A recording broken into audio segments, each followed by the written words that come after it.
Welcome to the Momentum Ministry Partners podcast. This podcast is designed to provide momentum in our God-given roles of leadership as we partner together to equip today's Christian leaders for tomorrow's opportunities. Whether you're a pastor, youth leader, ministry volunteer, parent, or student, we want to be your go-to and most trusted resource for equipping and encouragement when it comes to your ministry and leadership influence. Thanks for tuning in, and we hope you enjoy this episode.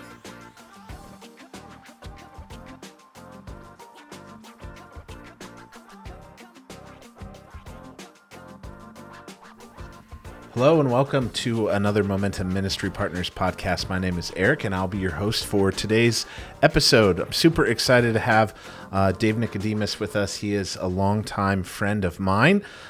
He is also the student ministry pastor at Grace Polaris Church down in the Columbus, Ohio area. Dave, how long have you been the youth pastor at Polaris, and then how long have you been in student ministry? Oh man, I have been at Grace Polaris Church for 17 years. Nice. I'm in my 17th year. Okay. So when I hit July, it'll turn into the 18th year at Grace Polaris Church. That's awesome. I think you and I have talked about this before, and I might have even shared this on the podcast once. But when I started out in student ministry in 2004, so way back, the average lifespan of a youth pastor was like 15 to 18 months. Yeah. And so I was like, I want to make it 18 years. Yeah. And so I didn't quite hit that, close. All at the same church. I was getting close. Yeah. So you're living my dream here, buddy. I'm ready to hit the 18. I'm not there yet though. Now I know you. Where were you at before that? You were serving in youth ministry prior to that. Prior to that, I was at one other church, and so 20 years total in student ministry as a youth pastor in a paid position. But honestly, right from the moment I graduated high school, I skipped a year. Like I didn't go to college the first year, and my youth pastor let me jump right into being a youth leader that year.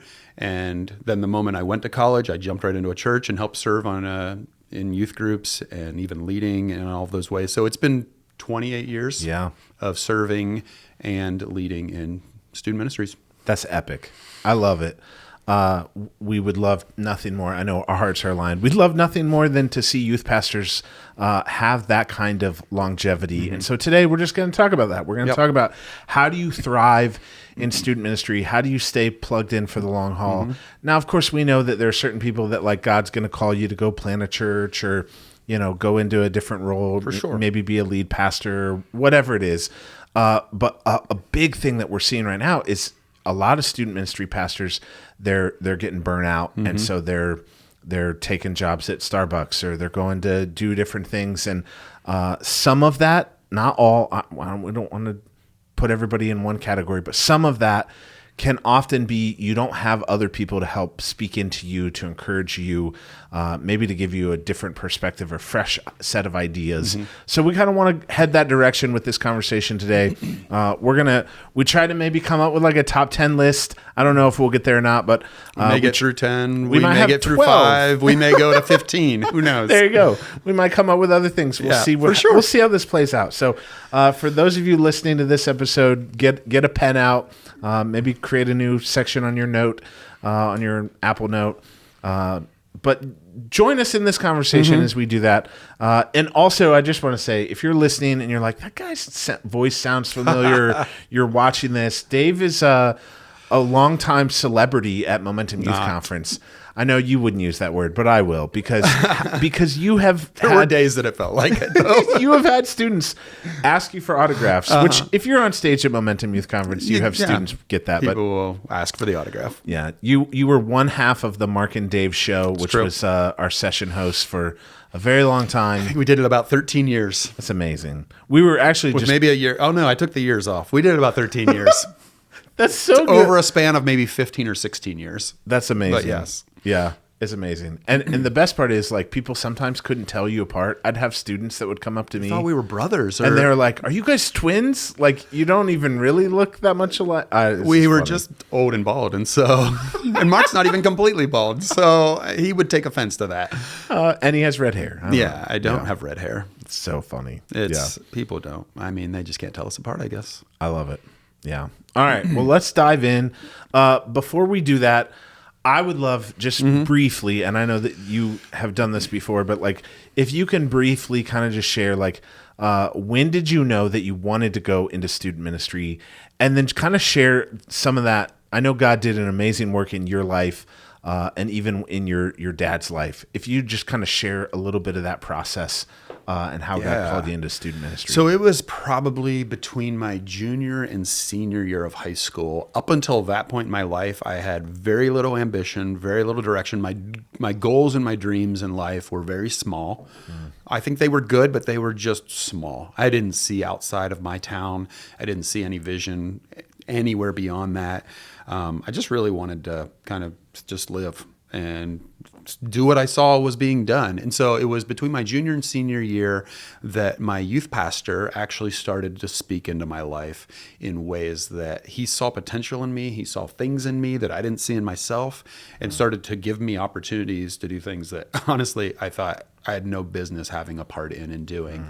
One of those things that I got to do was actually to go on a travel team back in 1995. And that summer was very transformational for me. It was that year that I came back. I can share a little bit more about what happened on that trip, but it was when I came back from that time. I still hadn't fully committed to student ministry or even full-time ministry, but I did commit to whatever the Lord wanted to do in my life, I'd be willing to follow. And I didn't know what that was. And I didn't know what that would look like completely. But it was probably during my senior year that I started to get a vision for ministry, started looking at going to Grace College, going into ministry studies and following in that pathway. And then just started having opportunities and having people speak into and affirm things in me that I had an opportunity to get to practice and do. And it kind of just grew in me a deeper desire for that. Love it. As far as student ministry specifically, I just look back on it, and that's the time that God really got a hold of my heart. I came to know him as a really young kid and lived a faithful, consistent life for the most part, but also semi-apathetic through my middle school years and up into high school a little bit. And so when God really got a hold of my heart and I got serious about him, it was when I was in high school. And I want to give back because I know how formative and how much of a difference can be made in the lives of high schoolers and at that time in life. Yeah. What was the story? I remember vaguely, like when I first met you in college, having heard like, hey, Dave like didn't start out at Grace because you were trying to honor your dad. Yeah. Tell that story briefly. Yeah. So I wanted to go to college right away. Everybody else is going to college, and I thought, okay, I'm accepted at Grace, and I'm going to pursue ministry. And that was a good thing and a good thing to desire. And my dad had some different ideas and didn't think that was necessarily the right path for me to go. And so I had some really good advice from some people that cared deeply about me. And it was a really hard thing to do because at that point I'm thinking, I'm 18, right? I'm an adult. I can go do what I want. God wants me to go into ministry. He's calling me. Why wouldn't I just go? But I didn't have the full support of my dad in that situation. And I didn't feel like that was the best way to go. And so I decided to stay home and work for a year. And I worked for a year in different jobs, had some cool experiences, and but also just waited a lot and spent a lot of time with my dad that year, until eventually he said, okay, I will give you permission to go. And I felt like, looking back on that, it was maybe the best decision that I ever made in my life was to honor my dad. Did I have to obey him in that moment? That's a whole biblical discussion. Obey your parents in the Lord, honor your father and mother, which is more important, which is best. What are we required to do, especially as now a young adult, graduate of high school? And I felt like honoring my dad was the most important thing I can do. And I didn't necessarily maybe have to obey him anymore, but I think honoring our parents is actually a higher calling than obeying. Obeying's black and white. It's easy. They do it. They say something, you do it. Yeah. That's what you're supposed to do. But to honor our parents takes a bigger picture in mind. And so in honoring my dad in that regard, and my mom, and of course in the process too, I felt like I could go to college and pursue ministry with so much more freedom. And so much more just focus. I didn't have something holding me back anymore. And honestly, it preserved a relationship that might not exist today and is great and wouldn't possibly be there if I said, no way, Dad, I'm just going to go do this. I think I would have possibly, undercut ministry potential right from the start, maybe before it even got started. Wow. Dave, that's beautiful. I love that. Jeff and I recently did a podcast that we had a whole bunch of students who had sent in questions and asking, like, how do you honor your parents? Yeah. What does that look like? I know the Bible says this. So thank you for kind of piggybacking off of that. Yeah. I think we just have released that here recently. So check that one out. Let's get to know your youth pastor side a little bit. You're not only a youth pastor, you're a dad. Yep. How many kids do you have? 4 kids. Okay. And they're all like what age range? I have an 11th grader, a 9th grader, a 6th grader, and a 3rd grader. All right. So you got run the gamut here. Don't ask me their birthdays. I know them, but I wouldn't think of it on the spot. I failed yesterday at the pharmacy. Oh, man. When I had to give a birthday. You're like, hang on. How old are you? Yes, exactly. Are you mine? If I'm with my kids and they ask for the birthday, I just say, look at them. Tell them. Yeah. Don't you know your own birthday? I'm testing them. I know it. I want to know if they know it. All right. Let's do some rapid fire questions. What are the birthdays of your kids? No, I'm kidding. Stop. All right. Let's do a favorite movie of all time first. Oh, man. This is such a hard question. That should be easy. No, it's not. Oh, come on. I've got multiples. I really like Shawshank Redemption. Okay. I've enjoyed that one over the years. The Back to the Future trilogy franchise I like a lot.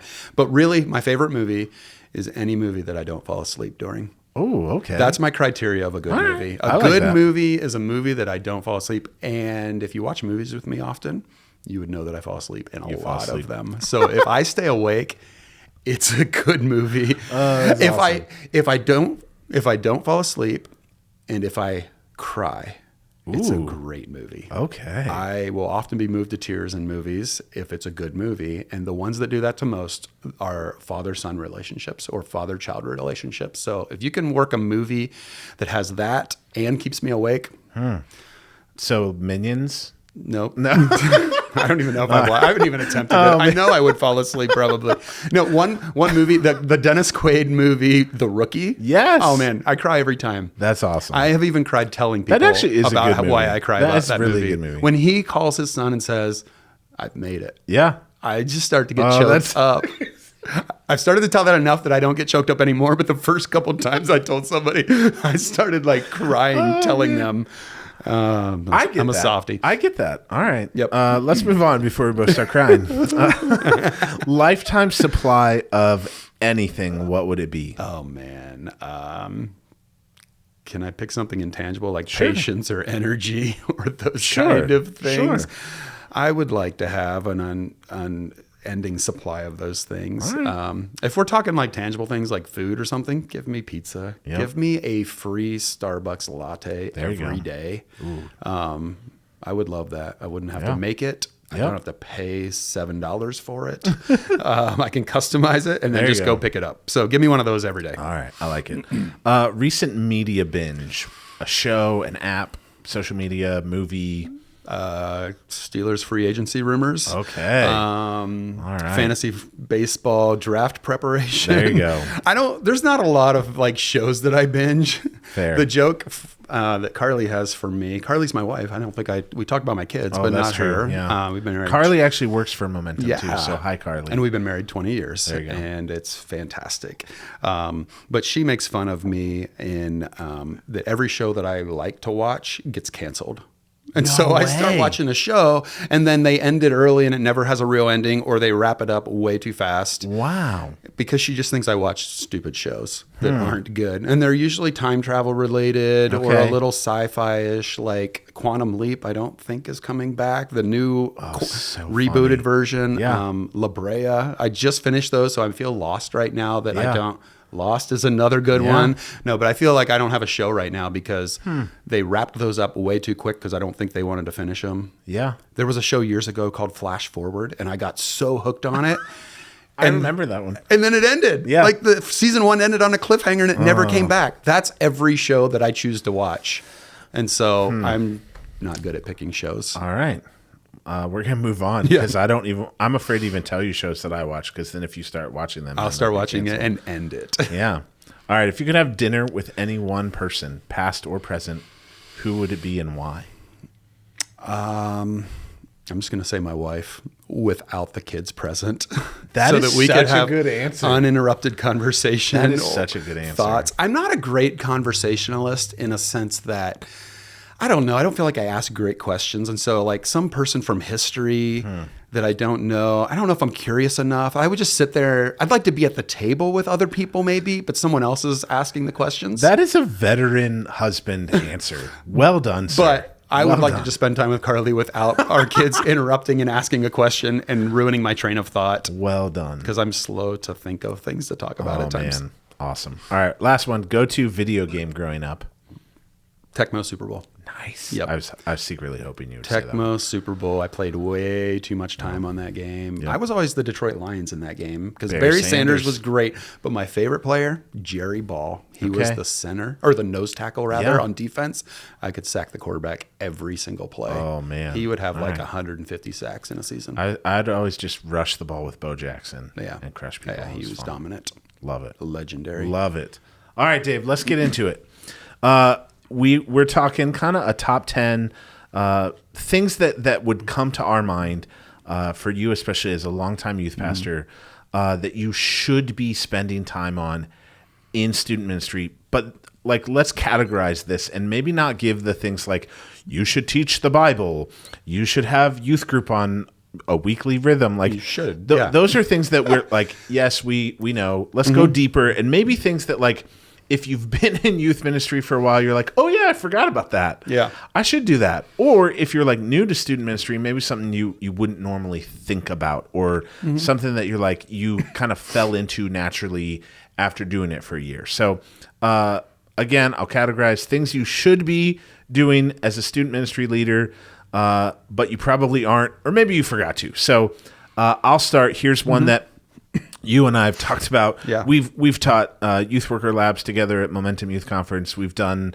Momentum Pro trips and learned from things. Like, there's something so valuable about getting out of your office and getting off of the church property and go hang out where the students are. If you're not doing that, if you're like, I got to spend 12 hours like preparing for my 10-minute message, like, no, you don't. You really probably shouldn't. Like, get out, go hang out with the students, go be where they are. I used to hang out at the local like diner that was up the block from the one high school, and I'd buy kids cheese fries after school on Fridays. Like, whoever wanted to show up, I'd be in the front room, and it almost without fail would end up being the same guys over and over and over again. They knew I was buying cheese fries, and they would come hang out, and it turned into like a 4-year thing where I discipled them all through high school, and some of them are in ministry today, and almost all of them are like living for Jesus. It's just fun to see that happen where you get to invest. What are some of those things for you? Well, that's one of those things. I mean, that one exactly is something that's so important that we lose sight of. We get in the rut of being in the office 9 to 5, and then you put in your time and you've done work, but you lose sight of spending time with people, whether they're students or not. Like, spend time outside of the office with your leaders. They might have a lunch break from their work. Go catch up with them. Just recently, homeschoolers are great because they don't have school schedules. And so you can go have lunch with them. So you can do it in the middle of the day as opposed to like that 2-hour block after school. So get together with them. There you go. Just recently I had lunch with one, and it was great. We had a great time. And then he was telling one of his friends, he was like, wait, Dave does that? You can like have time. He was like, yeah, that's part of his ministry, that you can spend time with him. Like, oh, that's awesome. He was like, yeah, you go talk to him about your problems or whatever. And so this friend was like, let me think. Okay, I got one. He was like, got what? I got a problem. So he came up with something so that he can track me down and spend time, and I can take him out to lunch and buy him referral cakes. Program. Yeah. And so there might be a list starting now with students, I like it. Which is really good. But that's part of your ministry. I mean, get permission, and don't just like disappear and never show up. Let people know where you're going, but that gives you the freedom to then go do it and spend time with people. So important.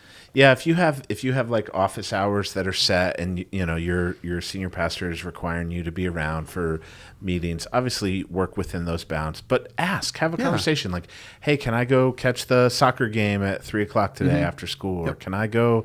Like, engage Monday in was stuff. a beautiful day here in Ohio, and I went and played disc golf with a college student that was home on spring break for an hour and a half in the middle of the day. And it was great. And it was some of the best time that I used this entire week.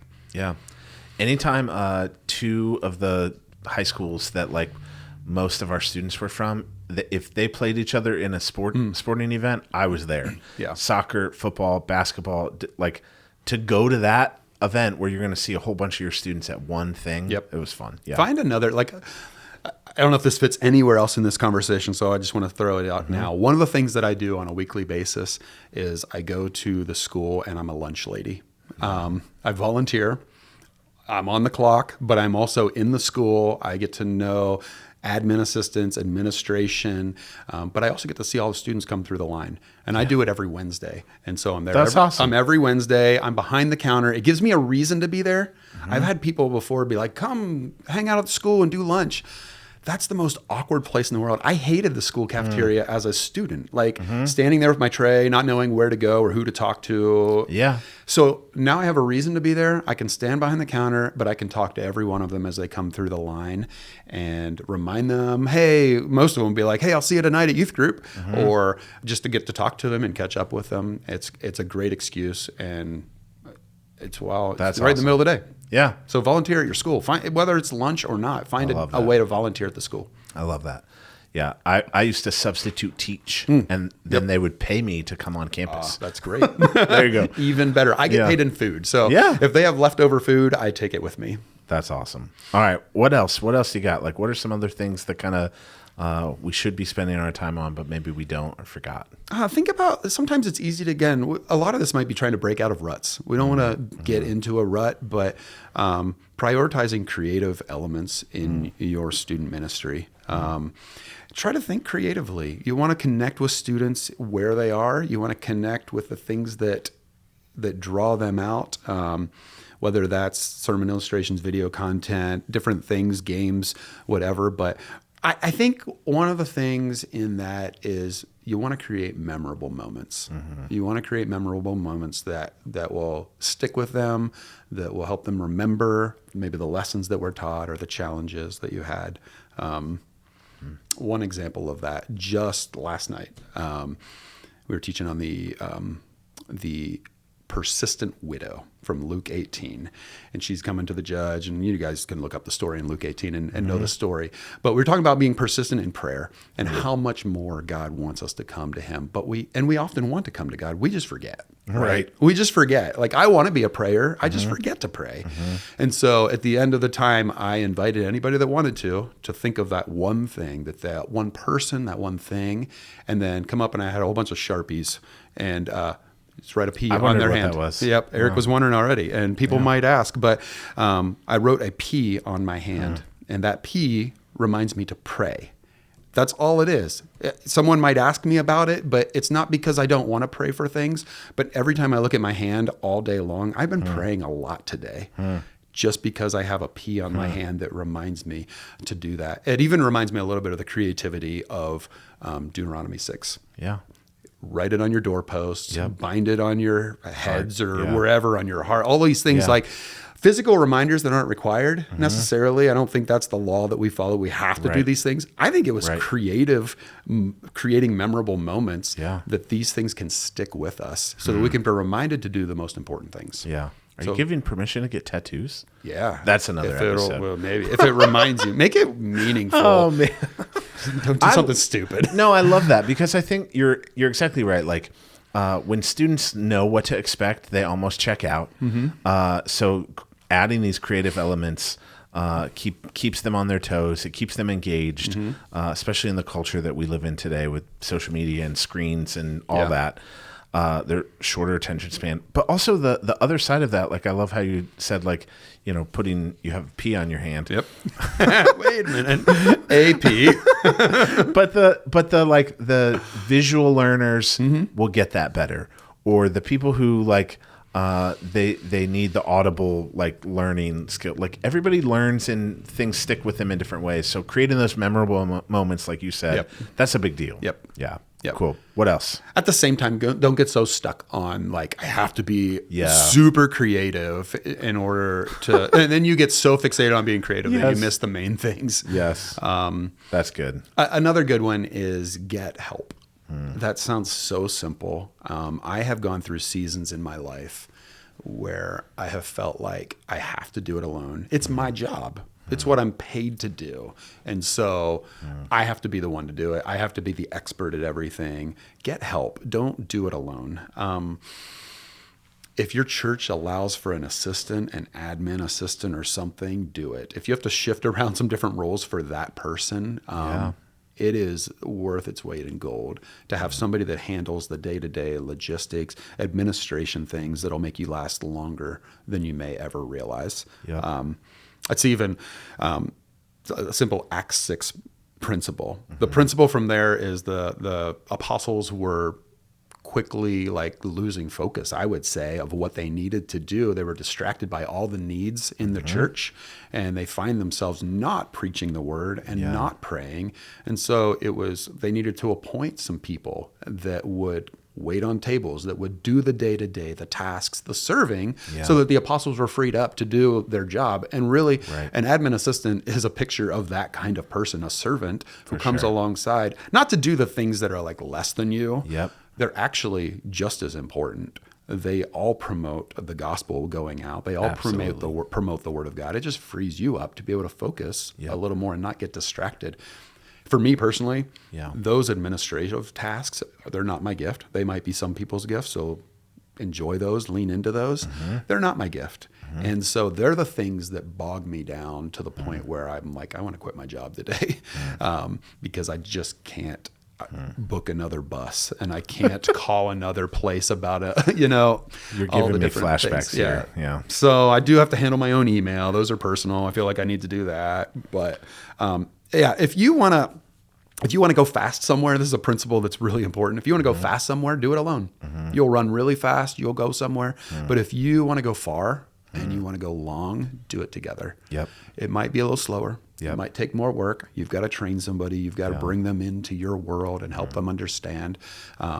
But you'll go farther if you do it together. I like that. And I like that a lot. I agree with that wholeheartedly. The longevity of being in ministry, of even being at the same church, you have to build teams. You have to invest in people around you.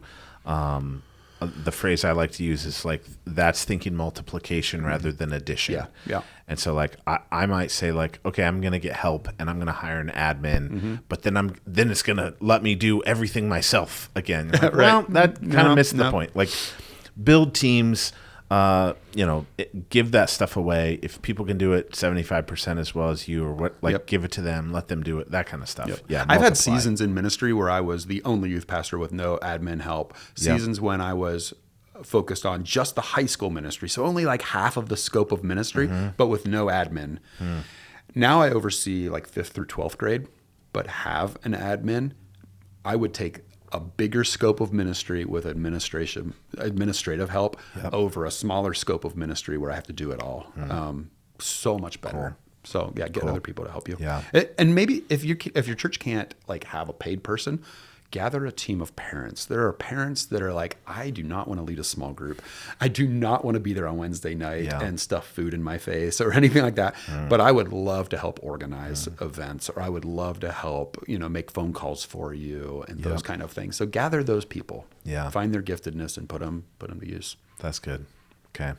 Give us another one. What else you got? Let's see. I love this one because I've been doing it a lot lately. I'm a parent. Read parenting books. Yes, dude. The older I get as a youth pastor, and the older I am as a dad that has a wide range of kids and ages, I'm reading more parenting books and I'm looking at those things. But what I'm discovering is the gold in parenting books transfers to being a youth pastor. That I wish I would have read I wish I would have read parenting books as a young youth pastor before I was a parent. Because in a lot of ways we're parenting kids, or at least we're coming alongside parents. Yes. So it helps us connect with parents. It helps us know some things, but to speak into their lives. But good gospel-centered parenting books will actually tend to deal with practical application of theology way more than your commentaries or theological books. And I'm assuming you're already reading theological books and commentaries as you're preparing lessons. So those are important. But the practical application, like real life, boots on the ground, rubber meets the road kind of things, there's a lot of those principles in parenting books. Because that's the trenches. That's where our people, that's where our kids are living. That's where our parents are living. And so, pick up a good parenting book and read that. And there will be so much stuff that you'll see transfers into student ministry specifically. Yeah. That's really good, because I think even if you're, like you said, if you're not a parent yet, which maybe a lot of student ministry pastors are, it gives you a language to speak with parents. It allows you to build trust. And I would maybe say, this could maybe go on the list, but like if you're not partnering with parents or looking to engage parents or resource and equip them, they're the ones who are the primary disciplers in your students' lives. The parents spend way more time with the students than you do. They have a bigger influence. I don't care how cool you are or what shoes you wear or how good of a communicator you are. Mom and dad are the ones who are doing the primary bulk of the discipleship. And so if you're not figuring out how do I support, encourage, help, assist them, you're missing a key part of your ministry there. So by doing that, reading parenting books, even if you're 19 years old and I'm a youth intern and I want to be a youth pastor, and maybe you're not even married. But like, read them. Maybe you'll never be a parent, and that's okay. That might be God's calling on your life, but read them. There's so much good stuff in there. What are a couple? Do you I was going to say, am I allowed to plug? Yes, please. The number one. I'm just going to give you one, and it's the one I just finished. It's called Habits of the Household by Justin Earley, I believe his name is. It was actually introduced to me by a youth pastor friend that about 2 years ago, and it took me that long to read it. And actually, what started me finishing it finally, I've been slowly working through it, was discovering that Spotify had audiobooks on it now. I know there's lots of things that have audiobooks and you can just track that down, but like I'm on Spotify already. And so to discover that that there's audiobooks right in there, I just started listening to it in the car or listening to it when I was doing other things and just finished it and plowed through it in the last couple of weeks. And I'm overwhelmed by all of the amazing like little tips and tricks and like real practical things. It's super simple. It's one of those parenting books. I think there's parenting books you can read, and especially as a parent for a moment, where you feel overwhelmed by, I can't do all this. This is telling me to be the perfect parent. And this book approaches it in such a way that says, you know what? Just pick one thing. Just do one thing. And a lot of the things, the habits, work into the rhythms of your life that you already have. I love it because we already have habits in our lives. They're just maybe not good ones. And so it's taking those and reframing the habits that we already have into habits that benefit us as individuals and as families and parents. And I think transfer to being youth pastors really well as well. I love it. It's a good one. I'll plug one as well. This is one that I've read recently for me as a parent, but I've actually, in the church that I serve in as a volunteer, I've got to use some of these things a lot. But it's a Tim Elmore book. It's called 8 Strategies to Build Mentally Tough Kids. But so many of the principles are, as you said, transferable into student ministry. And that one, I sat out by the bonfire one night and devoured the whole thing and just was like, oh my word, this is so good. So finding those books that are those gems that are parenting, I love that. Anything by Paul David Tripp is gold, I think. Family Discipleship is a book by Matt Chandler. It's really good too. It's one of those ones that fits into like the rhythms of life already and takes like moments and like let's capitalize the moments we already have and let's use those. I love it. A friend of mine who's a youth pastor in Maryland, he started a book club for parents, and they would read one of these together and then they'd get on Facebook and he created a group. And I think they maybe made it like 2 or 3 books before it kind of fizzled out. But I was like, dude, that's awesome. That's 2 or 3 books you that they didn't engaged with parents and reading a book together. Yeah, absolutely. Yep. All right, Dave, let's talk maybe like social media. Sure. How do you stay relevant? What does that look like? I think I've seen youth pastors. They're like, I'm not even going to try. Yeah. Like nowadays, some youth pastors are like, I'm on Be Real and all the new whatever social media platforms that some of the kids are like, I don't even know what that is. Or like others are like, I'm not doing those. They're dumb. I'm going to teach you how to like. What does that look like for you? What do you recommend? I certainly don't take an attitude toward them. It's the air we breathe. It's the life that we're in. Kids are going to use those things. Obviously, when it comes to like social media use, like be wise, and for students, like teach boundaries and all of those things. But for you personally, like as much as you can be engaged, but you can also be different. It's not one size fits all. I wouldn't sit here and say every youth pastor has to be on TikTok, or I'm not, or has to be on Be Real. I asked my kids, actually, I'm like, Be Real is kind of cool. I kind of like the idea and the concept of it. And they're like, no, you're too old for it. You shouldn't do it. And so I don't. But you know what? I asked. This is the advantage of being older in youth ministry and having a family and having kids. I often will engage social media through them. Hey, show me what's going on in the Be Real world right now. Tell me what's happening. What are the things you're using? I think there's so much happening on Discord now and those kind of things. So just be aware of that. It's not a world that I'm in either. I'm still an old guy on Facebook. I don't know. I use it less and less. Our student ministry has an Instagram account. I actually see engagement going down there too recently, and I'm not sure quite where it's moving to. But be there though, and engage in ways that you can. I actually, with my personal Instagram account, I don't follow our students. Some might, I don't. But we also have this is the secret here, I guess. I let it out. With our student ministry social media page, I follow all the students. And so through that, I get a look and a window into their life. But I don't have, and this is just boundaries for me. I'm not friends with them on that social media platform as me personally. And I just think it's a safeguard. But yet I want to be in the world, and I want to in that world and see what's happening and know and be aware and so all of that. So anyway. I think whatever you use, leverage everything for the gospel. So however you do that, like I always thought like I wanted students to have access to me on the places that they are. So I years ago got a Snapchat. I got TikTok. I got like I'm on there, but I'm not like actively posting. I'm not like DMing all the students. I'm not like trying to comment on all their stuff. I just wanted to be accessible. And so like there were many times where I'd have students like ask me a question like, hey, Pastor Eric, like how do I overcome in this area? Because they're on those apps and they're struggling with whatever they're looking at. And usually those comments came late at night, and to get to respond and help them navigate something.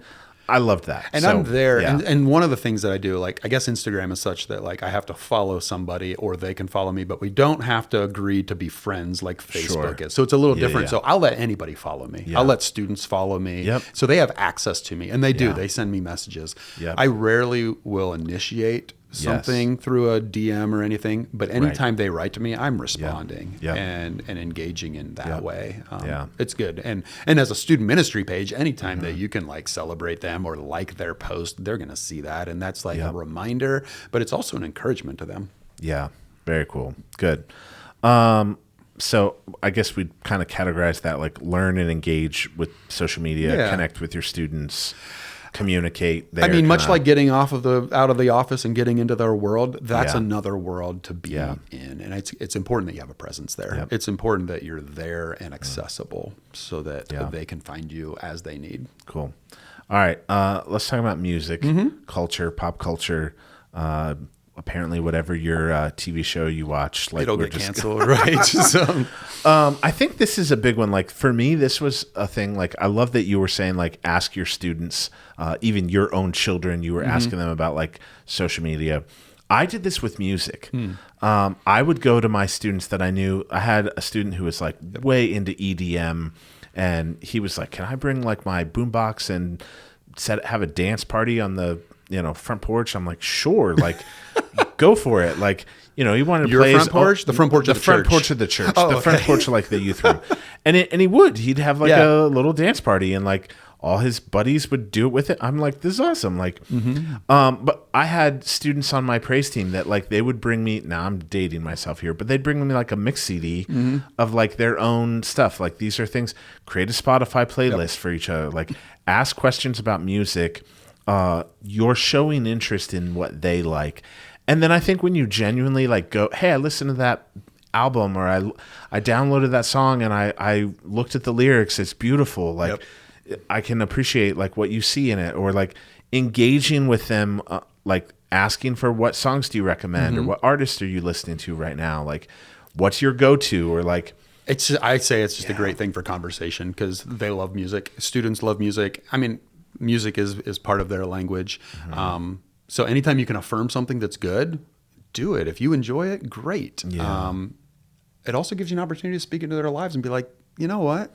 That one you shared with me, can we talk about that? Yes. Oh, I didn't even know. Like, what do you think that means? I just thought, actually, I just listened to the music. I don't listen to the words, which is actually true. We make fun of people for that, but like, it's actually true. Sometimes songs are just catchy and we really can't hear or don't pay attention to the lyrics. Yeah. But those lyrics still seep in. And so like, do you realize what that's saying? Or do you realize what that song is that you attach to your Instagram post that's explicit? Do you No, I didn't realize that. Yeah. Here's a great conversation, but it ties in with the last one. You're entering into their world. Yeah. But yeah, when they ask them what they like and what music's good right now, because we can't keep up with everything. Seriously. And it's another way to just foster those relationships. Yep. I mean, I've been introduced to people that, I don't know, Surfaces, Forrest Frank, Yeah. like that's pretty high right now on the list of, Yep. he's doing a lot of great stuff and I enjoy it. I don't think I would have found him on my own. Love it. Connor Price is another one right now. Ooh, I'll have to look that up. Yeah. Yep. Check him out. Okay. So what about like, you just said something that I think, you alluded to earlier. I want to go back to this. Looking for opportunities to speak life into students. Elaborate on that a little bit. How do you encourage, affirm students? What does that look like? I mean, it starts with being present, and it starts with stepping out of your own comfort zone. We all kind of find our own comfort zones, even as adults. Like, I don't know if I'm going to engage that or bring that up, or, well, it's kind of awkward. Let's stay on the surface. And so, just rip the Band-Aid off and go for it. Like, have spiritual conversations with students. Yep. Like do it, because they know your position, especially if you're listening and you're a paid youth pastor, or you're just a youth volunteer and you're there as an adult on their turf for them. Like, if all you ever did was just talked about the weather or sports, or their game or things like that, like, that's good for building a relationship, but they expect more. When a kid comes to your youth group or steps foot inside your church or in your small group, they're expecting something spiritual. And if they're not expecting it, they at least won't be surprised when you bring up spiritual things, or ask them to pray, or ask, how can I pray for you? What's something that's difficult about life right now? What's something that's making life really enjoyable right now? And asking like simple questions like that not only gets them to talk, it actually gives you an opportunity to then pray for them. Well, let me pray about that. Or let's thank God for that really good thing that's happening right now.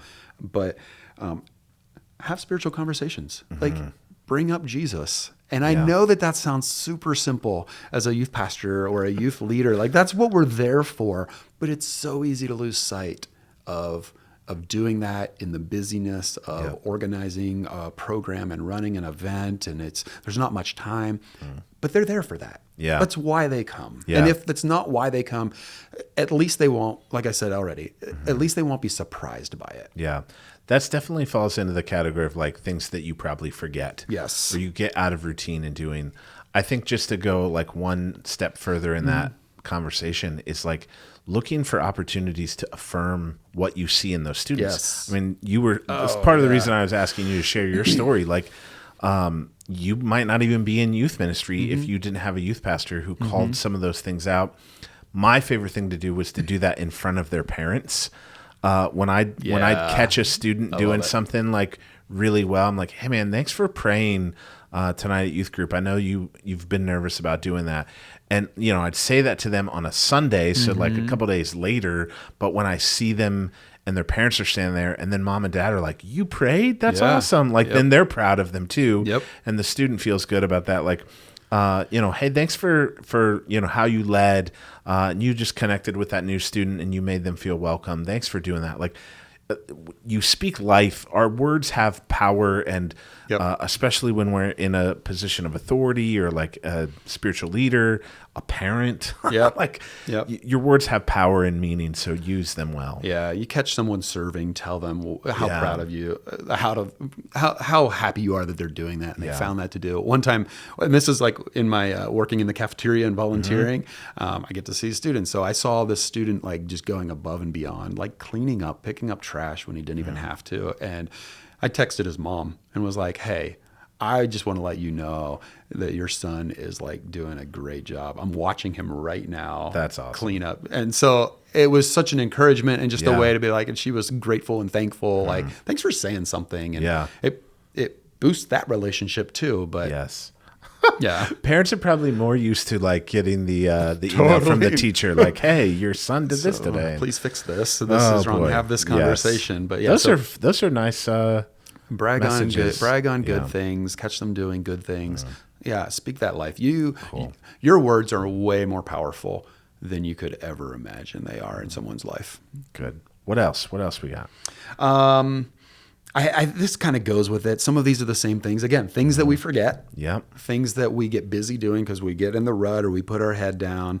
But relationships matter most. They're maybe the most important thing that we do, and connecting the dots, of course. But one of the things I learned in some of my earliest college classes on youth ministry were there was this phrase, rules without relationship results in rebellion. And this reminder that relationships matter most. That's why we desire to be in youth ministry, is for those relationships, to get to know students and then to take them to Jesus. And so often we think and we lose sight of that. And so relationships matter most. If you're sitting still and you're just like working on your lesson, or you're only managing your receipts and their budget and getting into all of those details and dying inside, go have some life affirming conversations with people. Yep. Relationships matter most, but be there. Those don't happen if you're not in the picture. And so be in the picture.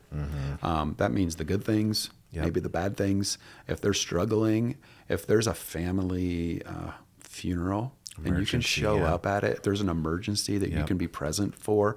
If there's a game, if there's a victory, if there's their play, their musical or something, like just be at those places.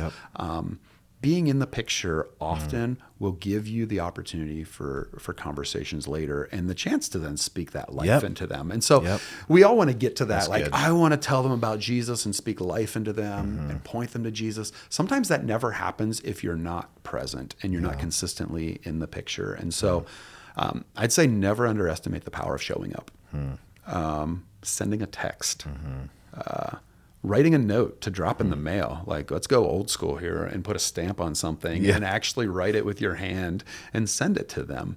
And just an encouraging word. Maybe it's as simple as, I prayed for you today and hope you're doing well.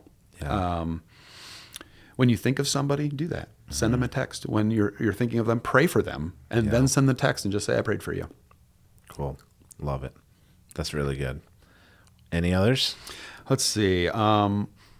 This one just was something I was thinking about just this week, because I don't do this often enough, but it's thinking about students. Some of these are very connected. So like we can just follow this thread of, being in the picture, speaking life into them, relationships matter, but actually think a lot about students.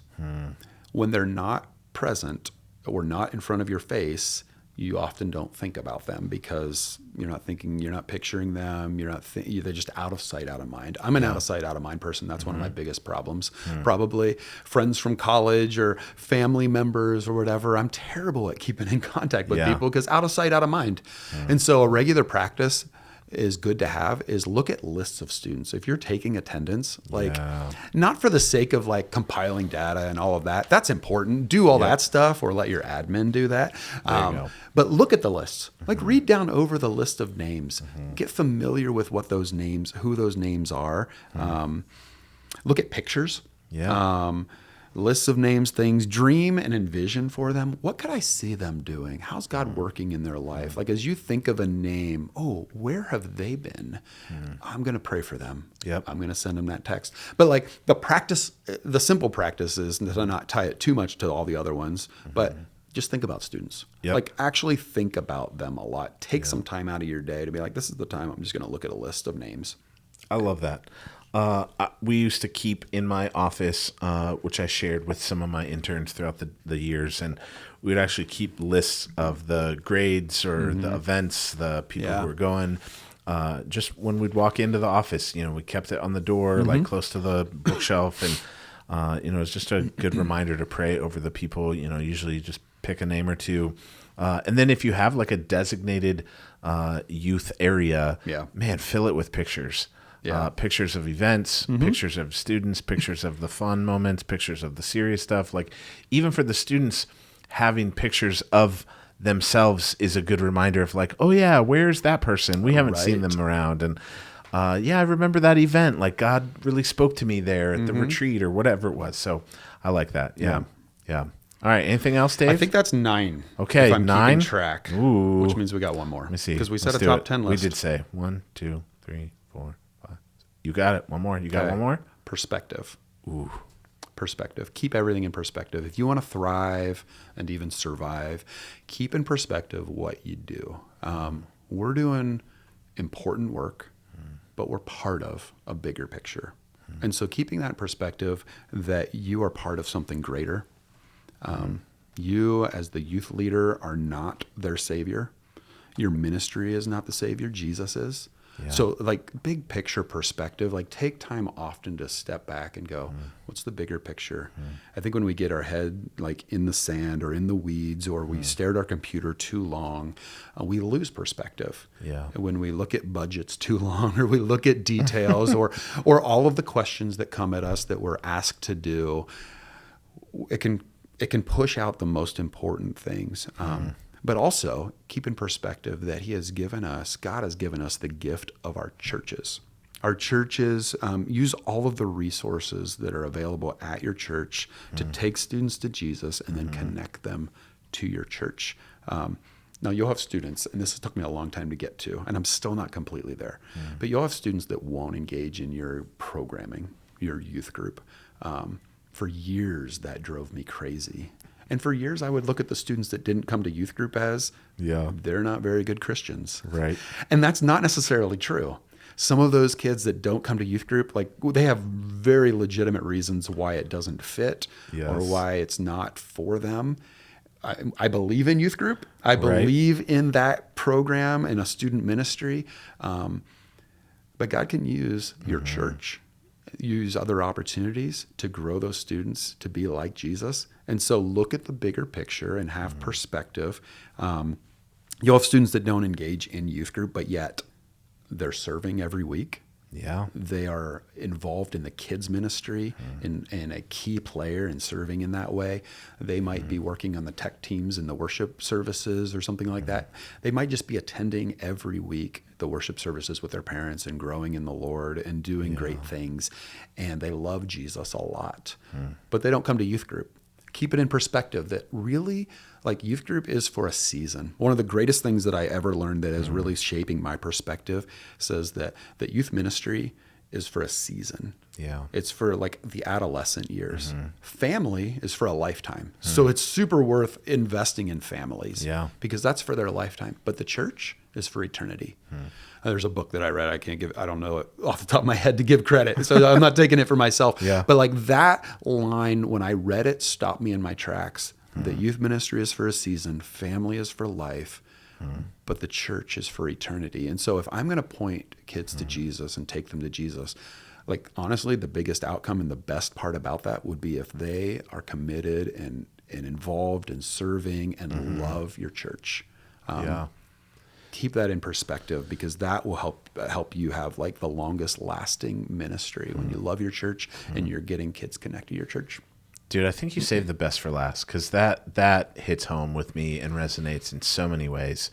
That perspective matters. I remember like just being a young maybe dumb youth pastor where like, I remember having a fresh perspective on the students who were there. I was getting so frustrated with, I'm like, man, these students should know better. They're acting up. They're being crazy. They're being disrespectful. They're not listening. I'm like, oh yeah, that student doesn't know Jesus, and they don't actually attend this church. I'm glad that they're here. Like when I shifted my perspective on what to expect for them versus the kid that's like, okay, they grew up here. This is their home church. Their dad's an elder. Like they should know better. Yeah. My expectations can shift based on the perspective when I really look at the circumstances going on. Or I'm like, man, their parents are going through a divorce, and it's got to be taking its toll on them. When you shift your perspective, you can have empathy and understand different sides of that. It's really good. And when I shift my perspective from being I'm in charge of a youth group and I'm building a youth group to I'm building followers of Jesus. Yes. It changes everything. It makes me hold youth group with a very open hand, even though I think it's so valuable to pointing kids to Jesus. It helps me not lose sleep over the attendance or on youth group and those things. I lose sleep over our kids following Jesus and are they connected to our church? Right. But it also allows me to say, you know what? This program's not working right now. We're going to change it. We're going to change the night of the week, or we're going to change the direction that we do or the elements that we use in our youth group, because you know what? Those aren't the ultimate things.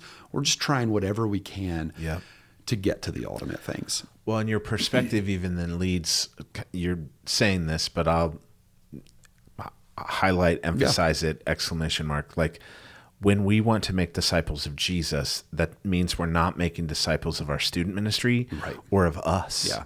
Because there were times where I'm like, I loved it when students would come to me for advice and counsel and like, but in my heart of hearts, if I'm honest, there are times where it's a thin line between like, am I making a disciple of Jesus? Am I teaching them to run to him or am I teaching them to come to me? Yeah. And if you're a volunteer, a small group leader, a paid person like in youth ministry, like that's tough. And you got to figure out what's the right perspective to have there where we're making disciples of Jesus, not us. Yeah. I think in a lot of ways we need to be John the Baptists. Look, there he is. It's not me, it's him. He must become greater. I must become less.